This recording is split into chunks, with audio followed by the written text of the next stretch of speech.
We've talked about pressure versus volume. That's Boyle. We've talked about volume versus temperature. That's Charles. And then there was another French scientist by the name of Gay-Lussac, and he looked at pressure versus temperature relationship. So when the temperature goes down, the pressure goes down. That's also a direct relationship, and this is also linear.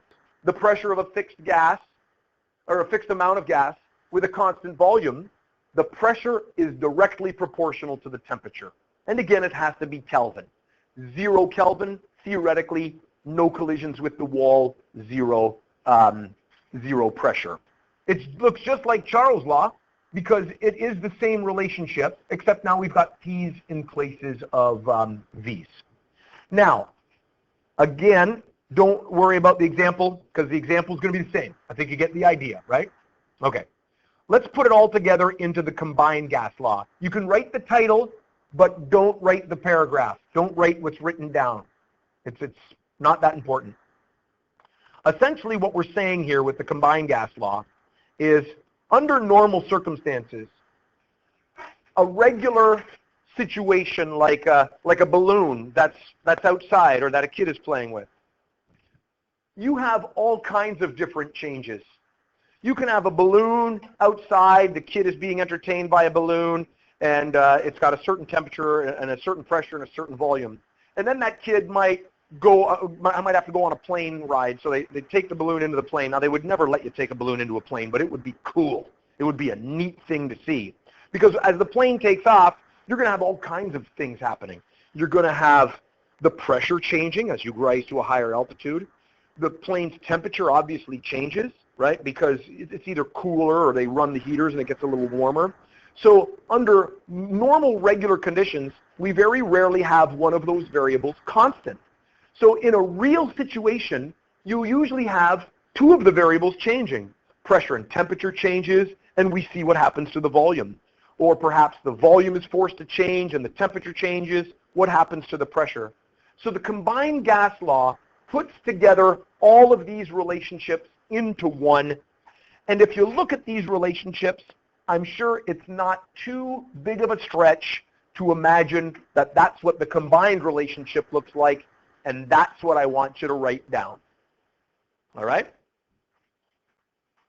So this is the combined gas law, which means we essentially have all of our properties all in one. And if we start with a certain set of properties and we end with two different ones, we can solve for what that unknown other property is. Very easy to figure out what it is. Again, in terms of pressures and volumes, the units don't matter as long as they are the same. But for these guys, for the T's, I've got to stress this. I can't stress it enough because even when we get to a test, you forget to do this for some reason. What must T be in?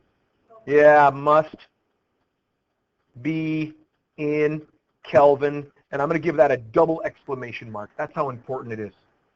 And I've only got a limited number of exclamation marks. I can't just give them away. I'm using 2 of them here. Means it's really important. So now, a couple more examples. I was going to do a couple more, but let's just do one, right? Let's just do one. And let's jump ahead to number 3, because it's usually the trickiest one. It's the one that I throw all the twists in. So we're filling a weather balloon, 15 liters of helium, the atmosphere, pressure of 97.6. So in the end, the pressure in the balloon, 97.6. Temperature of the air is 11 degrees Celsius. If that cylinder, and when I say a cylinder, I hope we can all imagine a gas cylinder. Remember when I had the oxygen tank, we were doing demonstrations? That's an oxygen cylinder. If you've seen a propane tank for the barbecue, that's a propane cylinder. You can buy these helium cylinders too, like you can get them at Walmart. You used to be able to, right? And you can fill your balloons with it. So we're talking about that cylinder.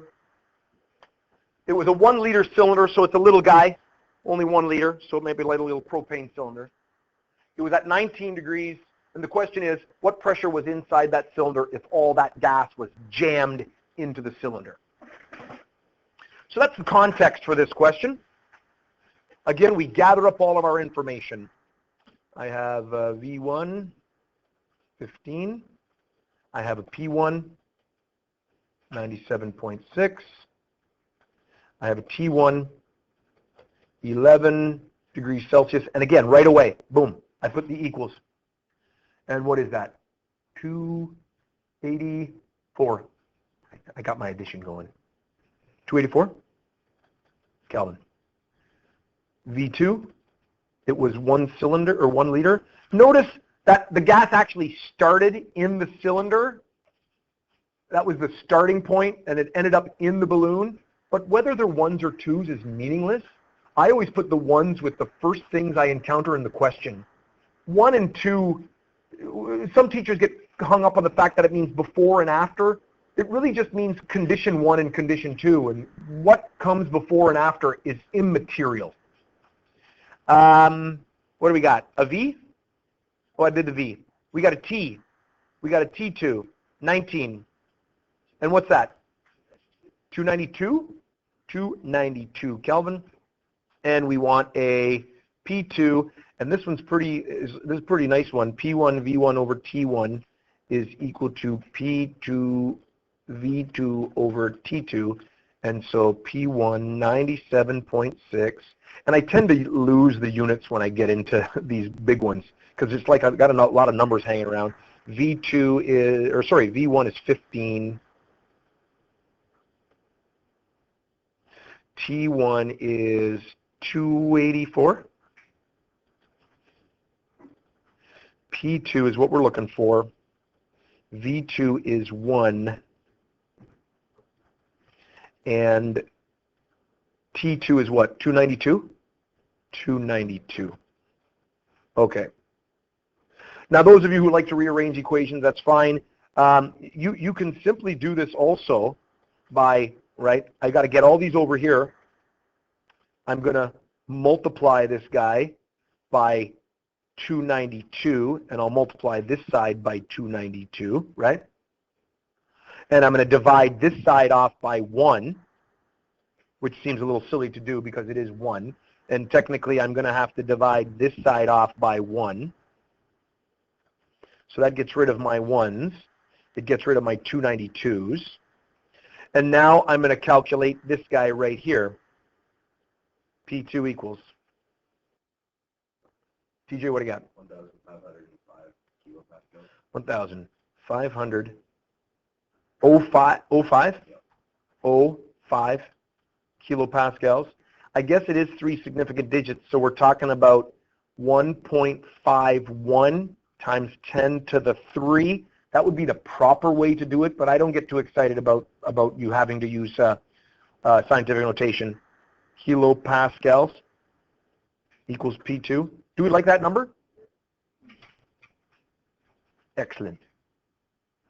Your homework, the rest of the page, right? That entire rest of the page, and there are some textbook questions in there as well.